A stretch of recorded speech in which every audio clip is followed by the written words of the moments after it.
الحمدللہ والصلاة والسلام علی رسول اللہ۔ کیا حیوانات کو مرنے کے بعد دفنانا شرعی عمل ہے؟ سوال کیا گیا ہے میت کی تکریم میں اس کی تدفین بھی شامل ہے، تو کیا اس میں مرنے والے جانور بھی شامل ہیں؟ کیونکہ جب میں نے یہ حدیث سنی تو اپنے ایک جانور کو میں نے دفن کیا تھا۔ الجواب بعون اللہ سبحانہ وتعالی۔ اول، میت کی تکریم میں اس کی تدفین بھی شامل ہے، یہ کوئی حدیث نہیں ہے بلکہ یہ کسی فقیہ کا قول ہے۔ ریفرنس کے لیے دیکھیے شرح مختصر خلیل از خورشی، جلد نمبر 2 صفحہ نمبر 91،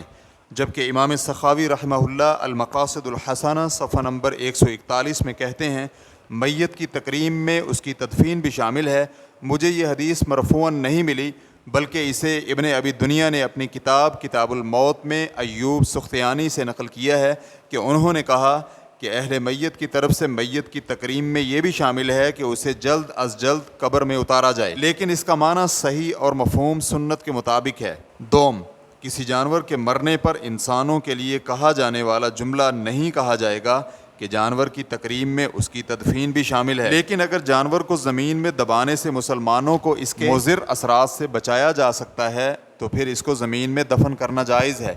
کیونکہ ایسی صورتحال میں مردہ جانور کو زمین میں دبانا مسلمانوں کے راستے سے رکاوٹ اور تکلیف دور کرنے کے زمرے میں شامل ہوگا،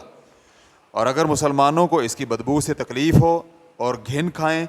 تو مردہ جانور کو لوگوں کے راستے سے دور کہیں پھینکنا یا زمین میں دبانا لازمی ہوگا۔ چنانچہ مردہ جانور کی تدفین مسلمانوں کو مضر اثرات سے بچانے کے لیے ہوگی، صرف اس کے مرنے کی وجہ سے نہیں۔ بخاری حدیث نمبر 1492 اور مسلم حدیث نمبر 363 نے ابن عباس رضی اللہ عنہما سے روایت کی ہے کہ میمونہ رضی اللہ عنہا کی لونڈی کو ایک بکری کا تحفہ دیا گیا جو کہ بعد میں مر گئی، تو آپ صلی اللہ علیہ وآلہ وسلم اس کے پاس سے گزرے تو فرمایا اچھا ہوگا کہ تم اس کا چمڑا اتار کر رنگ لو اور اسے استعمال میں لاؤ، تو انہوں نے کہا یہ تو مردہ ہے، تو آپ صلی اللہ علیہ وآلہ وسلم نے فرمایا اسے صرف کھانا حرام ہے، یعنی آپ صلی اللہ علیہ وآلہ وسلم نے انہیں اس کے چمڑے کو قابل استعمال بنانے کی ترغیب دی،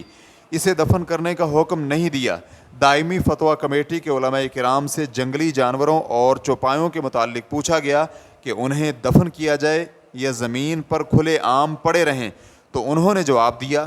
اس بارے میں وسعت ہے کیونکہ شریعت میں ایسی کوئی نص موجود نہیں ہے جو ان کے دفن کرنے کے متعلق دلالت کرتی ہو، اور نہ ہی دفن کرنے کی ممانعت موجود ہے، اس لیے بہتر یہی ہے کہ دفن کر دیا جائے تاکہ کسی کو ان سے تکلیف نہ ہو۔ ریفرنس کے لیے دیکھیے فتاوی اللجنۃ الدائمہ، جلد نمبر 8 صفحہ نمبر 444 تا 445۔ واللہ تعالی اعلم۔ اسلام کیو اے ریکارڈنگز، مؤسسۃ الشیخ محمد صالح المنجد، المملکۃ العربیۃ السعودیہ، فتویٰ نمبر 212022۔ والسلام علیکم ورحمۃ اللہ وبرکاتہ۔